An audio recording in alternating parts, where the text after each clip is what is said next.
ఎన్నికలు చేరువవుతున్నటువంటి వేళ అయోధ్య రామ జన్మభూమిలో నిర్మాణానికి సంబంధించి ఎక్కడ భారతీయ జనతా పార్టీ క్రెడిట్ లాక్కుంటుందో అన్న ఉద్దేశంతో మొన్నటి చోరీ ఉదంతాన్ని హైలైట్ చేస్తూ అంతకుముందు అసలు ఆ గుడి కట్టడానికి వ్యతిరేకించి కరసేవకుల ప్రాణాలు తీసినటువంటి ములాయం సింగ్ కొడుకొచ్చి ఇప్పుడు రచ్చ చేస్తున్నటువంటి వేళ కీలకమైనటువంటి అడుగుబడింది. సీఎం యోగి ఆదిత్యనాథ్ ఒక సంచలన ప్రకటన చేశారు.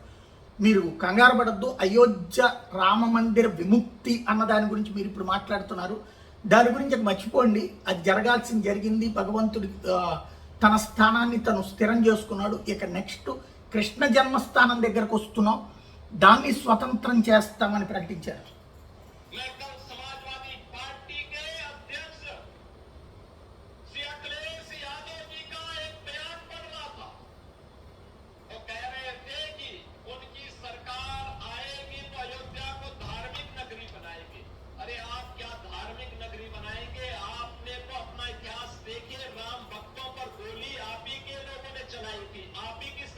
चलाई थी समाजवादी पार्टी की सरकार। आज जब राम भक्तों के परिश्रम और पुरुषार्थ से प्रधानमंत्री मोदी जी के नेतृत्व में अयोध्या अब त्रेता युग का स्मरण करा रही है, तो आपके मुंह में भी पानी आने लग गया है। अरे भूल जाओ, आपने तो थानों में और जेलों में कृष्ण जन्माष्टमी के आयोजन को भी रोक दिया था, कांवड़ यात्रा पे प्रतिबंध लगा दिया था।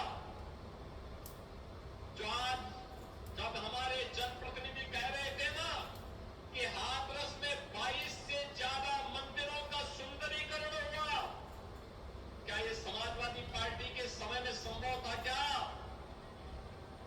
उनके समय में नहीं था, क्योंकि उस समय ये पैसा कब्रिस्तान की बाउंड्री वाल के लिए जाता था और वही तो हमने मंदिरों की तरफ डाइवर्ट किया है। वही पैसा हमने इधर भेजा है कि कब्रिस्तान की आवश्यकता में దేవాలయాల సొమ్ములు తీసుకెళ్లి కబ్రస్థాన్లకు ఖర్చు పెట్టినటువంటి ఘనత మీది. అదే సందర్భంలో ఆలయాలను బాగు చేసినటువంటి చరిత్ర మాది. వందల కొద్ది ఆలయాలను బాగు చేయడం ద్వారా ఆధ్యాత్మిక టూరిజం కూడా జరుగుతుందని గుర్తు చేసుకొచ్చారు.